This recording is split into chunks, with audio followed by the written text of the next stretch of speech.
Now, there's a current claim that we have a similar leak of that kind, namely a kind where someone inside the US government leaked top secret documents in order to expose secrets of the American government that supposedly are very embarrassing to the American government. And yet there's something extremely strange, many things extremely strange, about this claim that we have a new Snowden-type leak or a new WikiLeaks-type leak or a new Pentagon Papers leak. For one thing, we have no idea who leaked this material.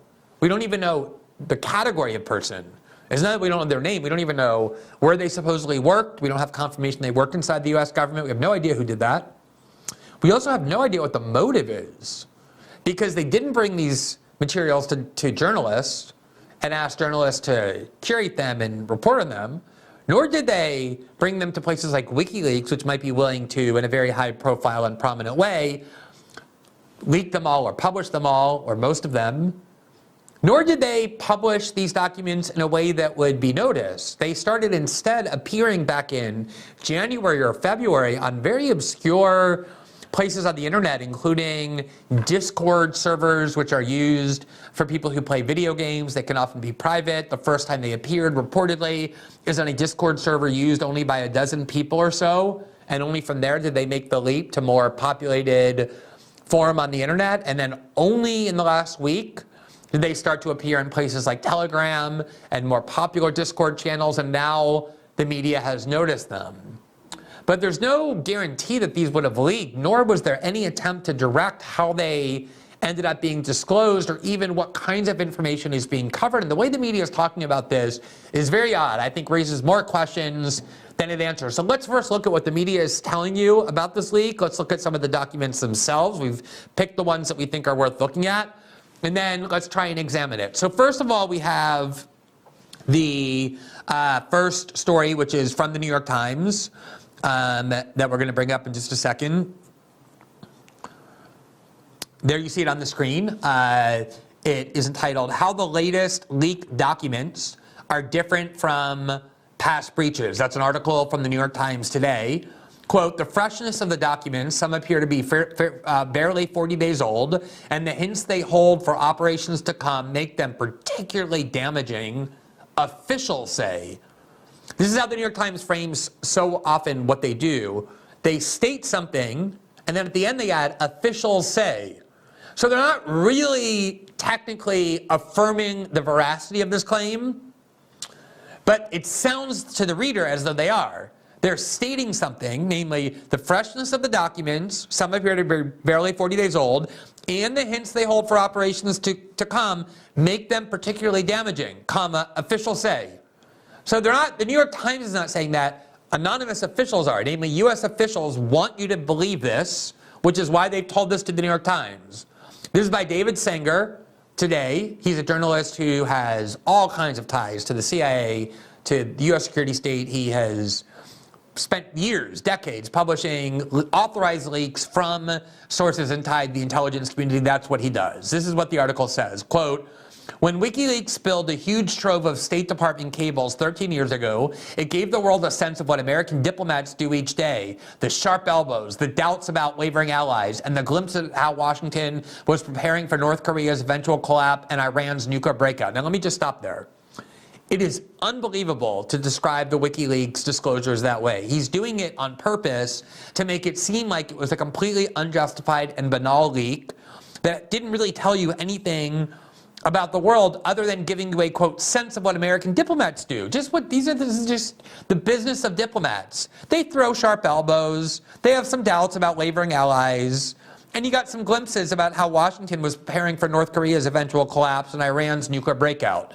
So they pick the things that they know you're fine with the State Department doing in order to make this leak sound like it was something that told you nothing important, but at the same time was incredibly dangerous.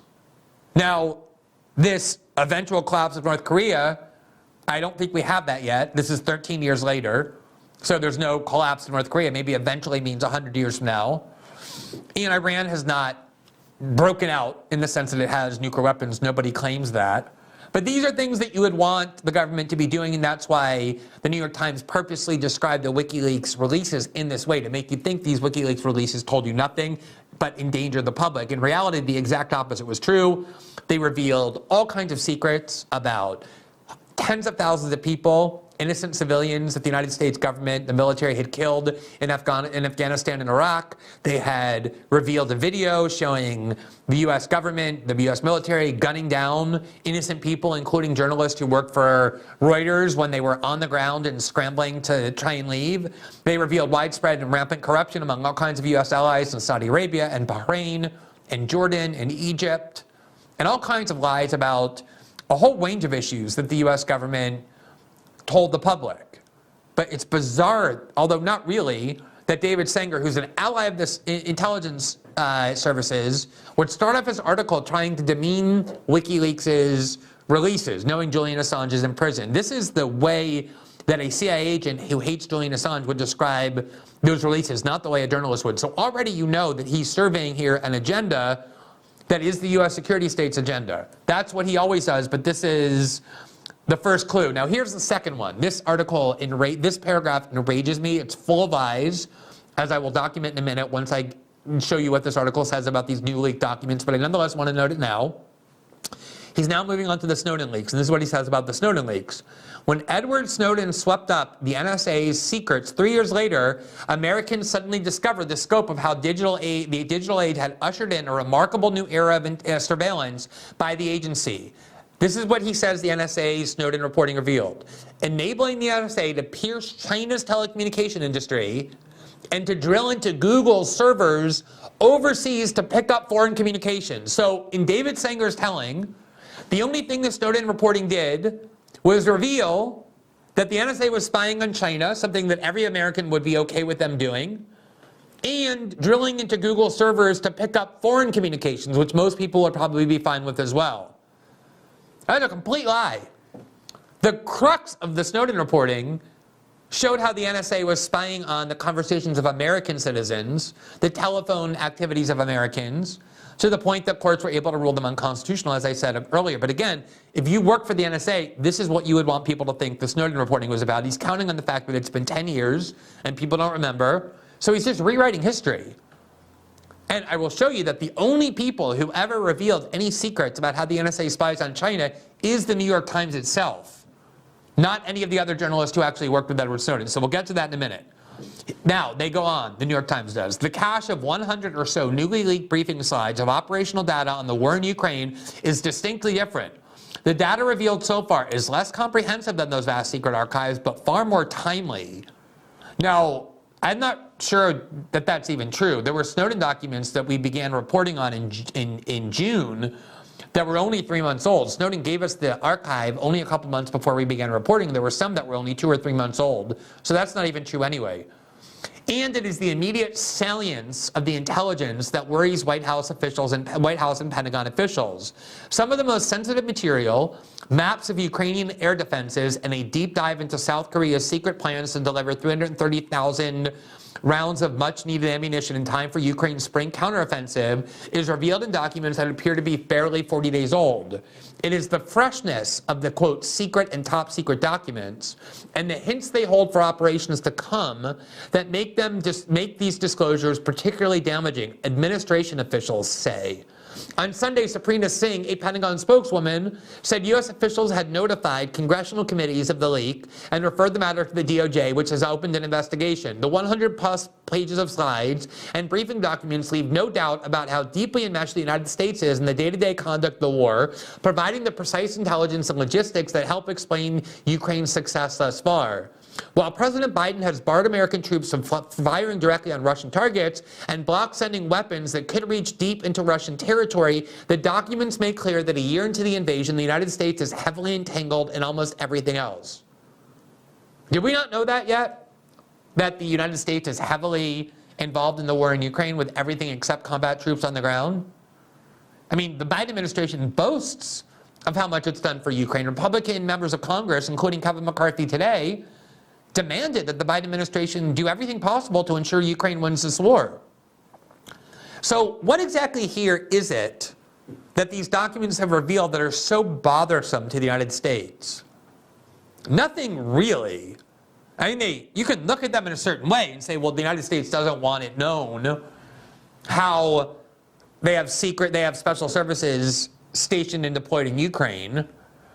And there are some documents that reveal how the US government even spies on its own allies, something that was widely known during the Snowden reporting. You may recall that a major controversy erupted between the United States and Germany when it was reported, not as part of the Snowden files, but a different source, that the United States is spying under Angela Merkel, and Obama had to call her and apologize, and she compared the United States to the Stasi of the East Germans, where she grew up in East Germany.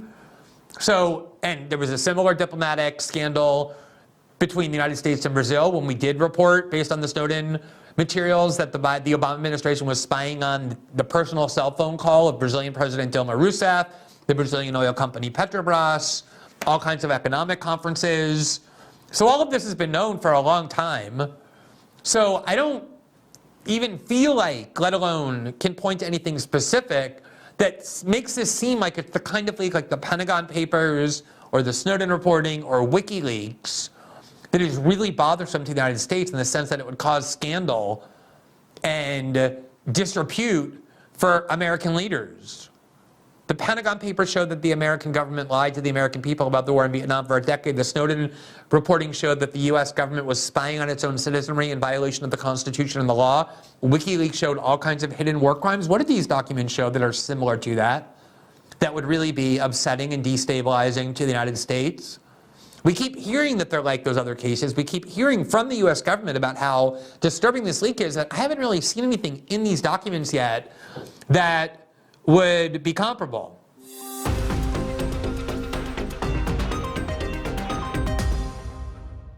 Thanks for watching this clip from System Update. Catch our full shows for free, live weekdays at 7 p.m. Eastern on Rumble, and join our locals community at greenwald.locals.com for all of my written journalism, exclusive after-show Q&As, and more.